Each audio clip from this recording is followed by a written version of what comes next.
नमस्कार दोस्तों, मैं सन्नी हिंदुस्तानी स्वागत करता हूं सभी का यूट्यूब चैनल एसके स्टडी में। तो उम्मीद करते हैं मेरे प्यारे दोस्तों आप लोग अच्छे होंगे, आप लोग की तैयारी भी अच्छी चल रही होगी। ठीक है, तो आज का जो ये प्रायोरिटी सेट है 33 है। और आप सभी से निवेदन करते हैं, ये प्रायोरिटी सेट जो है, इस प्रायोरिटी सेट में आपको बताने जा रहे हैं SSC, railway, UP police, Delhi police सभी का पीवाईक्यू क्वेश्चन जो बार बार रिपीट करके पूछा जाता है। ठीक है, बिल्कुल बेसिक से और शॉर्ट ट्रिक से बताएंगे ताकि कमज़ोर से कमज़ोर स्टूडेंट समझ सके और अपना सिलेक्शन ले सके। तो आप सभी ये प्रायोरिटी सेट, पूरा प्रायोरिटी सेट अवश्य देखें और लास्ट में कमेंट अवश्य करें कितना सही हुआ कितना गलत हुआ। ठीक है, और रिवाइज एक बार खुद से अवश्य कीजिएगा। तो आपको पहले ही बता दिए, प्रत्येक चैप्टर में जो है 300 पीवाईक्यू क्वेश्चन बताएंगे। तो लगभग जो है 40 से 50 प्रायोरिटी सेट बताने जा रहे हैं। ठीक है, सभी क्वेश्चन जो है पीवाईक्यू क्वेश्चन बताएंगे और बता भी रहे हैं। तो ये जो अभी लगभग 50 प्रायोरिटी सेट तक जाएगी ये प्रायोरिटी सेट। तो प्रत्येक चैप्टर से 300 क्वेश्चन पीवाईक्यू क्वेश्चन बताएंगे जो railway, SSC, UP police, Delhi police और कम्पिटिटिव एग्जाम के लिए मोस्ट इम्पोर्टेंट है। ठीक है, ताकि कमज़ोर से कमज़ोर स्टूडेंट देख सके और अपना सिलेक्शन ले सके। तो पहले ये प्रॉफिट एंड लॉस चैप्टर ख़त्म होने दीजिए, उसके बाद जो है दूसरा चैप्टर शुरू करेंगे। ठीक है,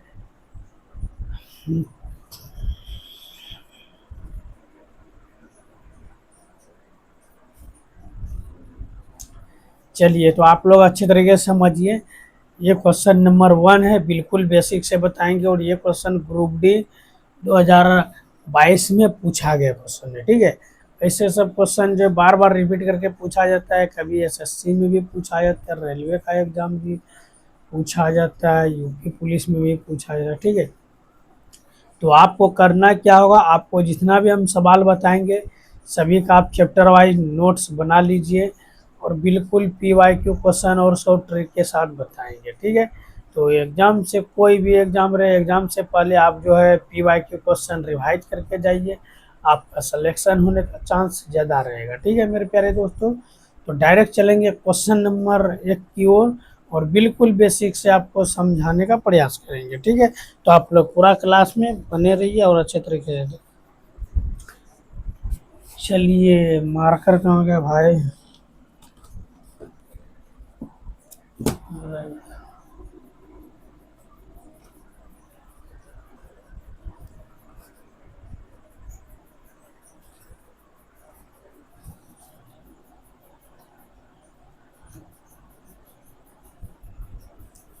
चलिए, तो यहाँ पे देखिए क्वेश्चन को पढ़ते हैं और समझते हैं क्वेश्चन क्या है।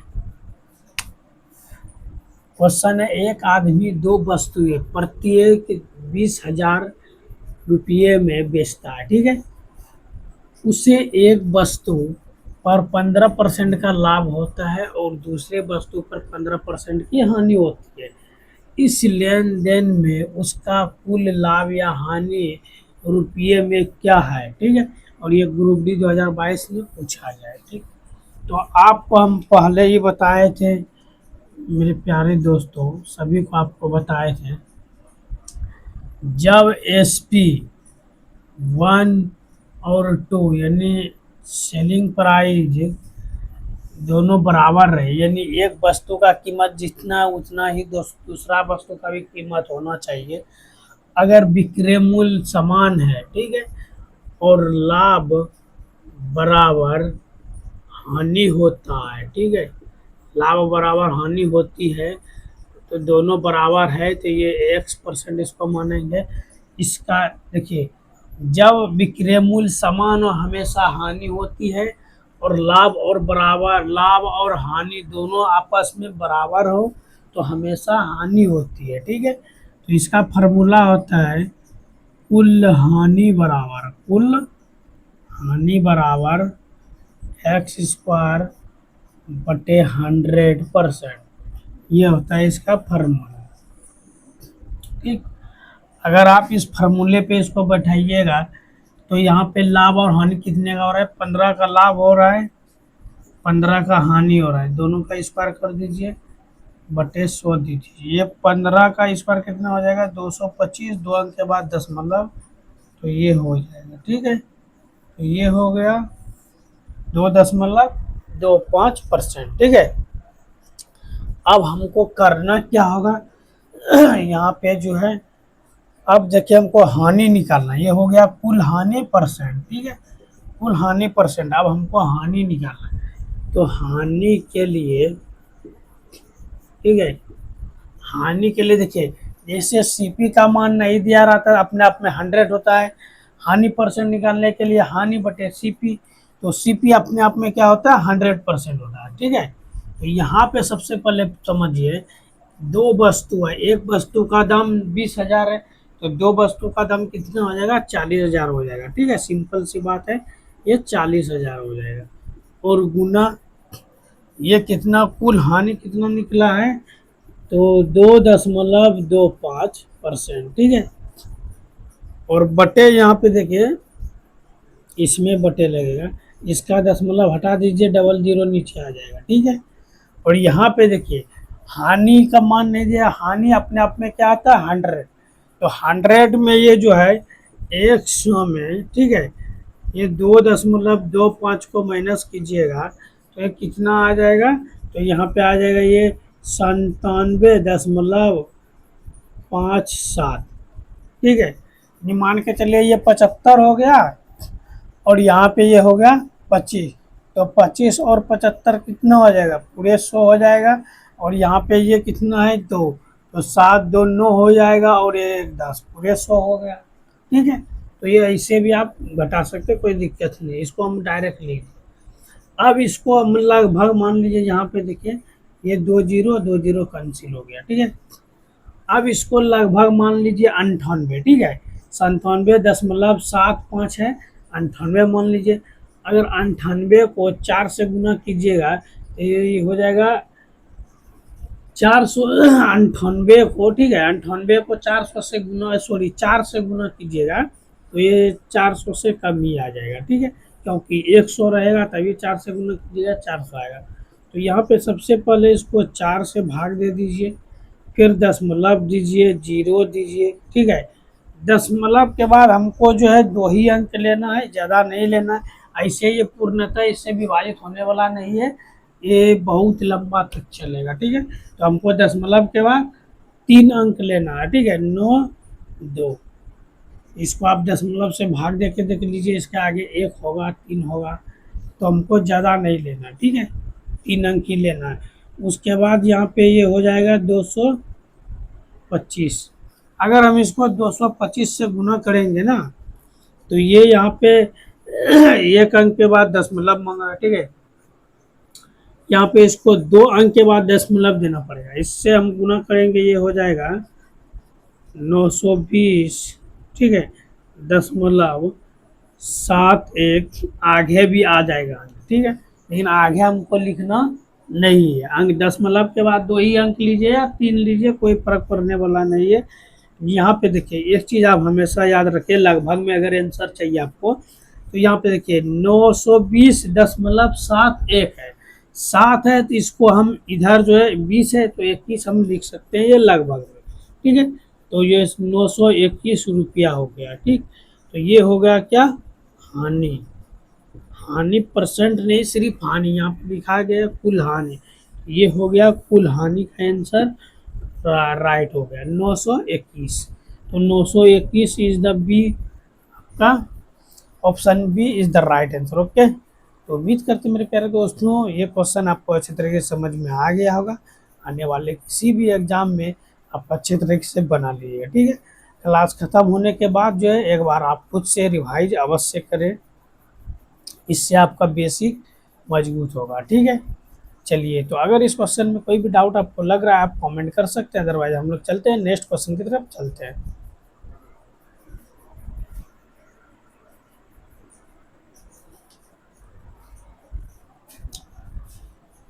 देखिए मेरे प्यारे दोस्तों, ये जो है क्वेश्चन नंबर 2 है, और ये मोस्ट इम्पॉर्टेंट सवाल है, ठीक है।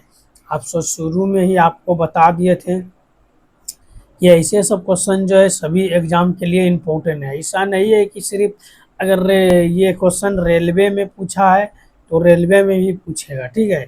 तो ऐसा बिल्कुल कभी मत सोचेगा। ये क्वेश्चन देखिए, अगर हम रेलवे और एसएससी लिखे हैं तो ऐसा नहीं है कि ये रेलवे और एसएससी स्टूडेंट ही देख सकते हैं, ठीक है। यूपी पुलिस वाले भी देख सकते हैं, दिल्ली पुलिस वाले भी देख सकते हैं, और बिहार पुलिस वाले भी, अदर ऑल कम्पिटिटिव एग्जाम। ये क्वेश्चन देखिए पैरामेडिकल 2018 में पूछा गया है, ठीक है।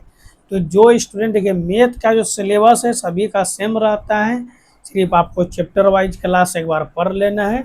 और कोई सा भी एग्ज़ाम रहे, पैरामेडिकल का रहे या फिर आईटीआई का रहे, रेलवे का रहे, कोई भी रहे, आप उसका जो है पीवाईक्यू क्वेश्चन एक बार रिवाइज करके चले जाइए, ठीक है। एक बार चैप्टर वाइज।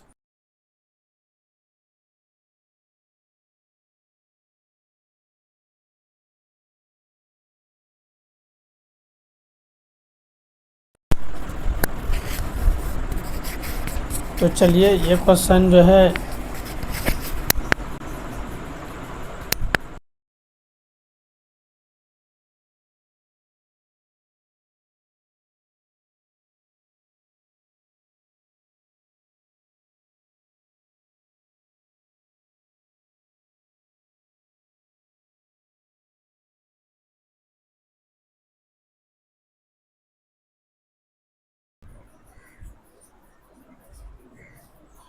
तो मेरे प्यारे दोस्तों ये क्वेश्चन नंबर 2 है और ये मोस्ट इम्पोर्टेंट है, ठीक है।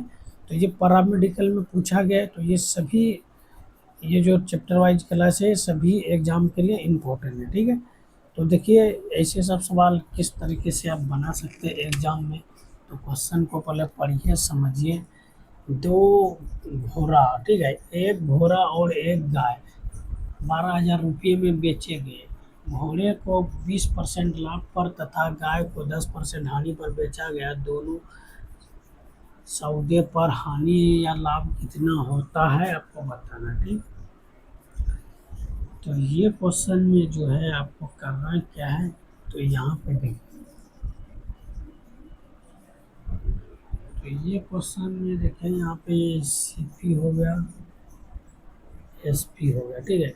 20% का मतलब होता है 20/100, ठीक है, 20×100। तो ये 1/5 हो गया, ये प्रॉफिट, ठीक है। और 10 का मतलब होता है, 10% का मतलब ये 1/10, ये माइनस हो रहा है, ठीक है।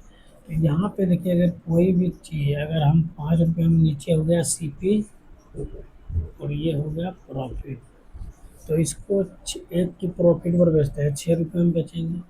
कोई सामान को 10 रुपये में खरीद रहे हैं, 1 किलो पर बेचेंगे तो 9 की बेचेंगे, ठीक है। तो हम सीपी को क्या करेंगे, यानी सीपी को बराबर करेंगे। अगर इसको 3 से गुना करेंगे 18, तो यहाँ पर भी 3 से गुना करेंगे, ये हो जाएगा 18 और ये हो जाएगा 15। अगर हम इनको भी यहाँ पे 3 से गुना करेंगे, क्योंकि हमको एसपी को बराबर करना है, तो ये हो जाएगा 18 और ये हो जाएगा 3 से गुना करेंगे तो ये हो जाएगा 30, ठीक है। तो ये हो जाएगा 30 और ये हो जाएगा,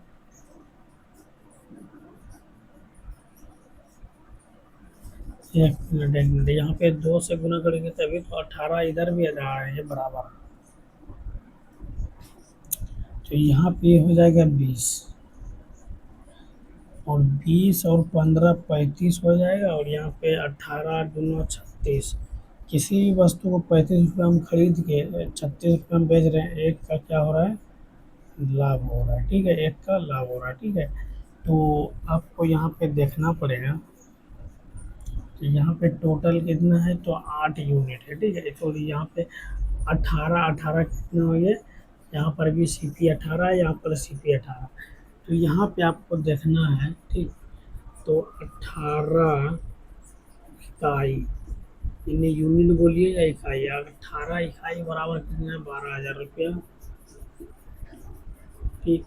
तो एक इकाई का मान, यहाँ पे लाभ देखें, लाभ कितना है, 1 इकाई, ठीक है। तो यहाँ पे 1 इकाई का मान, इसको कटाइएगा, हो जाएगा 666.67 रुपया।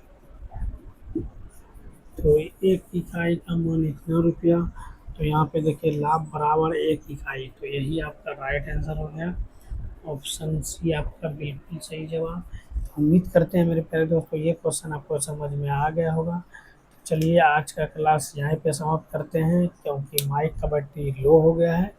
मिलते हैं फिर नेक्स्ट क्लास के लिए, तब तक के लिए आप सभी को जय हिंद, जय भारत, धन्यवाद।